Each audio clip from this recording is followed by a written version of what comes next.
Sinagot ng isang opisyal ng Administrasyong Marcos ang pahayag ng abogado ni Cassandra Ong na clue ang litrato nito kasama ang Pangulo sa pagdami ng pogo sa bansa. Ang sabi ng opisyal, nagpalitrato lang si Ong at hindi siya kilala ng first couple at kuha ito noong panahong hindi pa Pangulo si Marcos. Nakatutok si Mariz Umali. Kasunod ng pagkakaaresto sa kapatid ni dating Bamban Tarlac Mayor Alice Guo na si Sheila Guo at kasamahan nitong incorporator ng Lucky South 99 na si Cassandra Lee Ong, inilabas ng abogado ni Ong na si Attorney Ferdinand Topacio ang litratong ito na nakuha lang daw niya sa internet. Makikita rito si Pangulong Bongbong Marcos at First Lady Liza Marcos at katabi ng unang ginang ang naarestong si Cassandra Lee Ong at isa umanong pogo owner sa Porac, Pampanga. Cassandra Lee Ong confirms the authenticity of this picture. Sabi niya, ang nakikita niyo rito sa picture na to, talagang nandyan at the same time, at this place, and on that date, with President Marcos and First Lady Liza Marcos.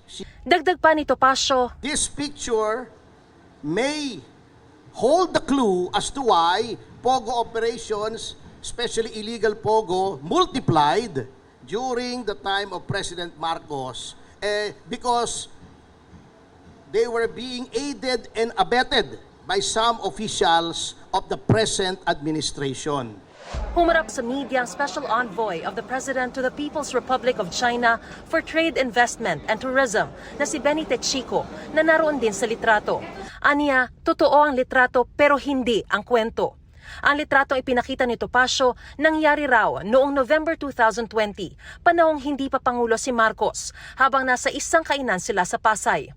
Dito raw may humiling na magpa-picture sa mag-asawang Marcos.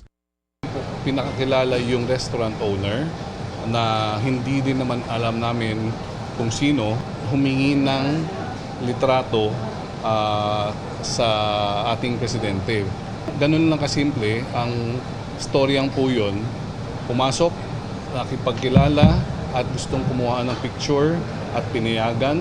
Nalaman ko lang na si Cassandra Lee Ong siya nung pumutok itong litratong ito. Never namin siya na-meet, may pangalan hindi namin alam. It's so unfair, di ba? It's so unfair already to the president that he keeps on working hard and then yet di matapos-tapos ang mga paghahanap ng storya. Sinagot din ni Techico ang sinabi ni Topacio tungkol sa pagdami ng pogo sa panahon ni Marcos. Analytically, mai-compute nyo naman kung kailan pwede itayo ang mga building, ilang years po ba ang kailangan para itayo ang mga building ho. And si President Marcos ay umupo lamang noong 2022 of July, di ba? July. So, technically speaking, parang imposible yata ho yun. Dahil hindi raw makakarating ang ibang mga nasa litratong kaibigan nila, hawak ng mga kasama ni Techico ang mga pahayag ng iba pang nasa litrato na nagsasabing nagpakuha lang ng picture ang ibang nasa litrato. Pare-pareho nilang sinabi na hindi nila kilala si Ong na dumating lang doon para magpa-picture. Sabi ni Techico, sana raw hindi politically motivated ito. Hindi pa raw niya nakakausap si Pangulong Marcos kaugnay ng litrato. Wala naman daw silang balak magsampa ng reklamo laban kay Topacio. Pero mensahe niya rito, Let's just move forward. Yung katotohanan lamang na lang. para sa GMA Integrated News, Mariz Umali, Naktutok, 24 Oras.